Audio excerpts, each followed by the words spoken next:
আপনার অনেকের হয়তো মনে হতে পারে যে জামাত ইসলাম তাইলে এরকম করে কেন? দেখেন, জামাত ইসলামের এবং বিএনপির সামনে এখন যে চ্যালেঞ্জ, সেই চ্যালেঞ্জ হচ্ছে ভারত এবং আওয়ামী লীগ। এটা যেন ব্যাক না করে।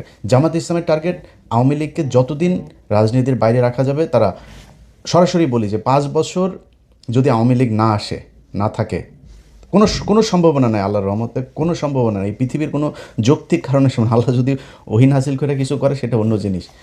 কিন্তু আওয়ামী লীগের আগামী 10-15 বছরের ভেতরে বাংলাদেশে রাজনীতি করার কোনো সুযোগ আমি দেখছি না। যদি আসেও, মনে করেন 15 বছর পরে তাদের ক্ষমতায় আসতে আরও 15 বছর লাগবে। যদি হাইপোথেটিক্যালি কোনো অকারেন্স, কোনো আকাম কুকাম যদি বিএনপি জামাত না করে, তাইলে হয়তো আসতে পারে। কারণ শেখ মুজিবের আকাম কুকামের সেই দৃশ্য কিন্তু আমরা ভিজুয়াল মিডিয়াতে তখন পিনাকি ইলিয়াসরা ছিল না।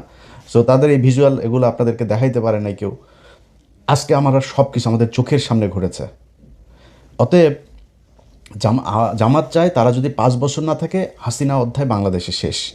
যদি 10 বছর আসতে না পারে, তাহলে আওয়ামী লীগ ফিরে আসবে, তবে ওই মুসলিম লীগ হয়ে ফিরে আসবে, জাতীয় পার্টি হয়ে ফিরে আসবে। এর বাইরে কোনো কিছু না। তারও যদি 10-15 বছর বেশি হইলে, তাহলে ওই আমতারেকের মতো বিকাশে টাকা টোকা চায়া খাইতে হবে। এর বাইরে কোনো কিছু এই দেশে কোনো সম্ভাবনা নাই, যত কিছুই করুক তারা। এখন এই যে একটা চ্যালেঞ্জ, যে আওয়ামী লীগকে যেভাবেই হোক 10-15 বছর অন্তত রাজনীতি থেকে দূরে রেখে তাদেরকে পঙ্গু করতে হবে। এটা দুইটা দল যদি মিলেমিশে না থাকে, তাহলে সম্ভব না। এখন এখানে সরকারি দলের দায়িত্বশীলতার বিষয়টা খুব বেশি জরুরি। আমি প্রথমে শিবিরকে যেমন বললাম, ছাত্র দলকেও বলি, ভাই, বাংলাদেশের ইতিহাসে কোনো দিন শুনেছেন আজকে জামাত ইসলাম যেই সহনশীলতা আপনাদেরকে দেখিয়েছে এই নির্বাচনে? আমার মানে জামাত ইসলামের বাইরে, আমি তো জামাত করি না, বাট আমি জামাতের বাইরে জামাতকে আমি পছন্দ করি, তাদের হয়ে আমি নির্বাচনে কাজ করেছি। জামাতের বাইরে যদি সবচেয়ে বেশি জানে, সেটা মনে হয় আমি জানি। এখন জামাত ইসলামকে যদি নাকি আপনি মনে করেন যে নির্বাচনের রাত থেকে শুরু করে আজকে পর্যন্ত তাদের যে কথাবার্তা, তারা যেই ধৈর্যের পরিচয় দিয়েছে, গত পরশু দিনের কথাই বলি, জামায়াতের আমির বাংলাদেশের ইতিহাসে প্রথম বিরোধী দলীয় নেতা, একটা জাতীয় ক্রাইসিসে এরকম, এই নির্বাচন থেকে এই পর্যন্ত বিএনপি যদি বিরোধী দলে যেত, আমি গ্যারান্টি দিতে পারি আপনাদেরকে, এর মধ্যে অন্তত 15 দিন হরতাল হয়ে যেত, সরকার পতনের আন্দোলন ডাক চলে আসতো। বিরোধী দলীয় নেতা বলে যে এটা সরকারের তৈরি করা সংকট না, এই সংকট বৈশ্বিক সংকট। শফিকুর রহমান বলেন নাই সংসদে দাঁড়ায় এই কথা? বাংলাদেশের ইতিহাসে কোনো দিন বিরোধী দলীয় নেতা সরকারকে এইভাবে সাপোর্ট দিয়েছে? কোনো দিন দিয়েছে? কখনোই হয়নি। আজকে সেটা জামাত ইসলাম দিচ্ছে। সো এইটুক ধৈর্য আপনাদের ভেতরে রাখা উচিত। আর আপনারা মারামারি করেন, কাটাকাটি করেন, যাই করেন, একটু মনে রাখেন, এই গেল 1.5 বছর আগে একসাথে জেলখানায় বসে এর বাড়ির মুরগির গোশত আপনি খেয়েছেন, ওনার বাড়ির ডিমের তরকারি আপনি খেয়েছেন। আপনাদের কাছ থেকেই শোনা, জেলখানায় বসে আপনাদের কাছ থেকে শুনেছি।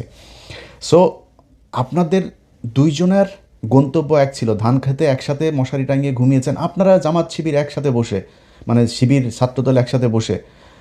আমার সাথে ইন্টারনালি এখনও অনেক শিবিরের, মানে জামাতের আর বিএনপির দুই নেতা, বড় বড় নেতা, দুই নেতা একসাথে কনফারেন্সে কথা বলি, কি খাতের দুইজনের ভেতরে এটা আছে। কিন্তু আপনারা যেই দুইজনের ভেতরে একটা সাংঘর্ষিক পরিস্থিতি তৈরি করছেন, অ্যাজ ইফ আপনারা আওয়ামী লীগ এবং বিএনপি, আওয়ামী লীগ এবং ছাত্র শিবির, এটা ভাই করা ঠিক না। আপনাদের ভেতরে সমস্যা থাকবে, 15 বছরের চিত্রগুলো একটু মাথায় নিয়ে আসেন, নিয়ে এসে তারপরে এই দ্বন্দ্বগুলো করেন। দ্বন্দ্ব থাকবে আপনাদের ভিতরে, দুই পক্ষের এক রকমের চিন্তাভাবনা হবে না। কিন্তু ছাত্রদলের, বিশেষ করে বলি ছাত্রদলের ভাইরা, শোনেন, আপনারা যদি রাগ করেন না ভাই, বিএনপি ছাত্রদল, আপনারা রাগ করলে সমস্যা। আপনারা এখন আমাদেরকে মনে করেন আমরা মনে হয় আওয়ামী লীগ হয়ে গেছে। ভাই, আমরা আপনাদের এখন অনেক পোকামাকড় আছে, অনেক কুকুর বিড়াল আছে, এগুলো চারপাশে দুধ ছিটান, তো কাকের অভাব নেই। সো আপনারা আমরা আপনাদের যেই দুঃসময় ছিলাম, আবার দুঃসময় পাবেন, টেনশন করেন না, যদি লাইনে থাকেন। আর যদি সুসময় এর চাইতেও শক্তিশালী হন, ইন্ডিয়ার পেটে ঢোকেন, জীবনে কোনো দিন পাবেন না। সো আপনাদেরকে শুধু একটা কথা বলি, আওয়ামী লীগ যেই স্টাইলে বিশ্ববিদ্যালয় চালিয়েছে ছাত্রলীগ, সেই একই স্টাইলে যদি আপনারা এই টেন্ডারবাজি, সেই আপনার ওই guest room test room culture, আপনি সেই রিগিং টিং সব এই যদি আগের মতোই যদি শুরু করেন, তাইলে কিন্তু ভাই অবস্থাটা সেই ছাত্রলীগের মতোই হবে। সামনাসামনি অনেকে কিছু বলতে পারবে না, সবাই শিবিরের সাথে যোগ দিয়ে আপনাদের সাথে গ্যাঞ্জামও করবে না, কিন্তু মনের ভেতরে ঘৃণাটা থাকবে। আপনি দেখেন, এই ছাত্রলীগ বিশ্ববিদ্যালয়, পুরো বিশ্ববিদ্যালয়টাকে তাদের বিরুদ্ধে খেপিয়ে তুলেছে 15 বছরে। তারা বুঝতেই পারে নাই এই পরিস্থিতি যে হবে, এটা কিন্তু তারা বুঝে নাই। তারা কি করেছে, তারা তাদের মতো করে চলেছে।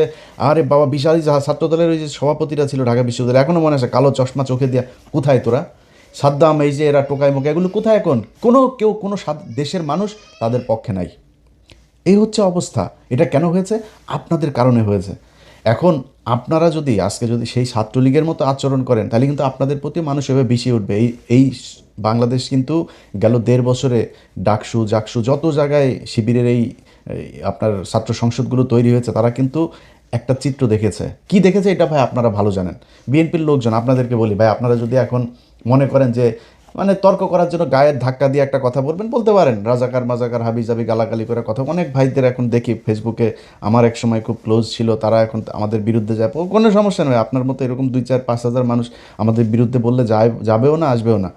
কিন্তু নিজেরে কোশ্চেন করেন তো, আপনি যেই এমপি সাহেবের হইয়া রাজনীতি করেন, ধান্দাবাজি করে, টেন্ডারবাজি করে, জামাতের লোক, জামাতের এমপি, আমার বিভাগের কথাই বলি আপনাদের, আমার বিভাগের এক এমপি খুব সুপরিচিত সারা দেশে, তিনি গত সপ্তাহে ফোন করছেন, ওরা বলতেছে, ইলিয়াস ভাই একটু পরামর্শ চাই।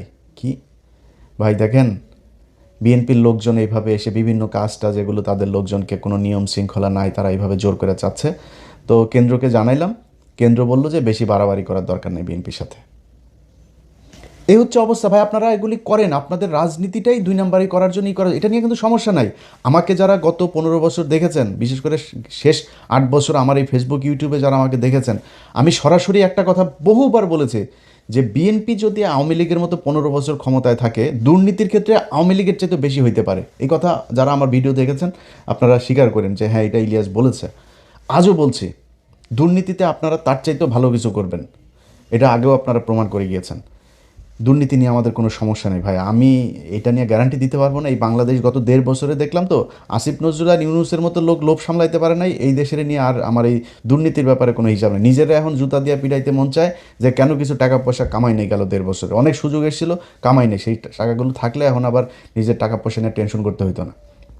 তো আপনারা দুর্নীতি করেন, এটা মানে নিয়েন।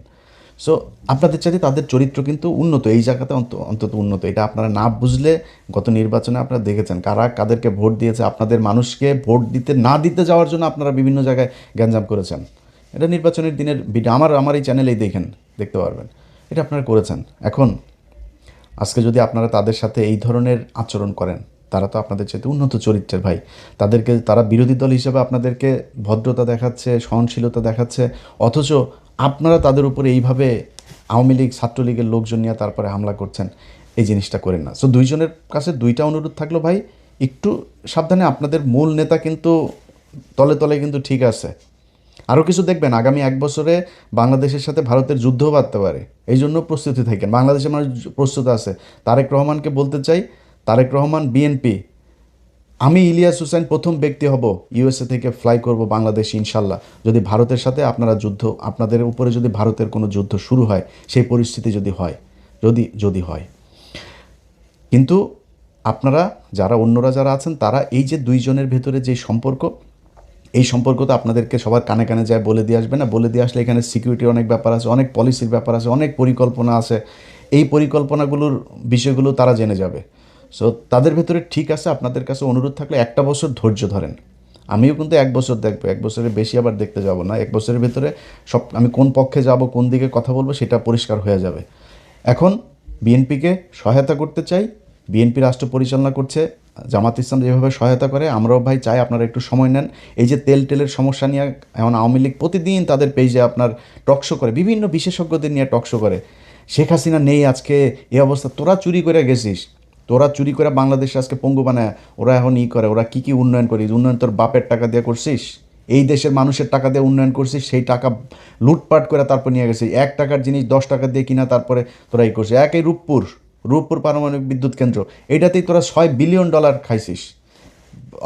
পদ্মা সেতুতে $2 বিলিয়ন, 20,000 কোটি টাকা খাইছিস। এখনকার হিসাবে তার চাইতে আরও বেশি টাকা। তো তোরা এগুলি খাইছিস, তোরা আমাদের টাকা নিয়ে তারপরে তোর বাপের নামে করতে চাস, তোরা উন্নয়ন করেছিস, দেশটারে ধ্বংস করে দিয়ে গেছিস। এত বৈদেশিক যে লোন, এগুলো এখন বিএনপিকে টানতে হচ্ছে। সো আমরা ভাই পক্ষে কথা বলে সুন্দর করে বলতে পারবো, পক্ষে কথা বলতেও চাই। আপনাদেরকে সব ধরনের সহযোগিতা দিতে চাই। আল্লাহর ওয়াস্তে যত পারেন চুরি করেন, চুরি আমাদের এটা বাপদাদারা শিখাই গেছে, এটা আমাদের রক্তের মধ্যে আছে, কোনো সমস্যা নেই। খালি ইন্ডিয়ার পেটে ঢুকেন না, এটাই বিএনপির কাছে অনুরোধ, আর কোনো কিছু না। যে কোনো বিষয় পাবেন, যে কোনো ব্যাপারে জাস্ট আমাদেরকে একটু বুঝাইলে হবে এই বিষয়টা এইভাবে হচ্ছে, এইভাবে করতে আমাদের নিজের, আমরা খোলা চোখে একরকম দেখবো, ভেতরে যদি আরেক রকম, সেটা তো আমাদের জানতে হবে, বাস জানাইলেই হবে খালি। যাই হোক, বিএনপি এবং জামাত দুইটা দলের ছাত্র সংগঠন, আপনাদের কাছে অনুরোধ থাকবে, এবং ফেসবুকে যারা আছেন বিশেষ করে আপনাদের কাছে অনুরোধ থাকবে, ভাই চিটাং বিশ্ববিদ্যালয়ে গিয়া কিন্তু তারেক রহমান মারামারি করে নেই। সো আপনারা তারেক রহমানকে নিয়ে, তারপরে যে ওই জিনিসটাও আমি এখন আমার ভিডিওতে বলছি না, এটার আবার কাইটা নিয়ে আবার অন্য জায়গায় নিয়ে দিয়ে আসতে পারে, যেখানে বলছি না কী বলেন আপনারা তারেক রহমানকে নিয়ে, এটা আপনারা ভালোই জানেন, সোশ্যাল মিডিয়াতে এটা নিয়ে এইভাবে করছেন। সো এইটা তারেক রহমানকে টানেন না, ছাত্র দলের বিরুদ্ধে বলেন, ওদের নানান পলিসি নিয়ে বলেন, ওদের যা যা করে সেগুলো নিয়ে বলেন, তারেক রহমানকে অফ রাখেন। এবং বিএনপির প্রতি অনুরোধ থাকবে, জামাতকে একটু সময় করে চলেন, তারা কিন্তু যথেষ্ট আপনাদের প্রতি রেসপেক্ট দেখাচ্ছে, সহনশীলতা দেখাচ্ছে, সহযোগিতা দেখাচ্ছে।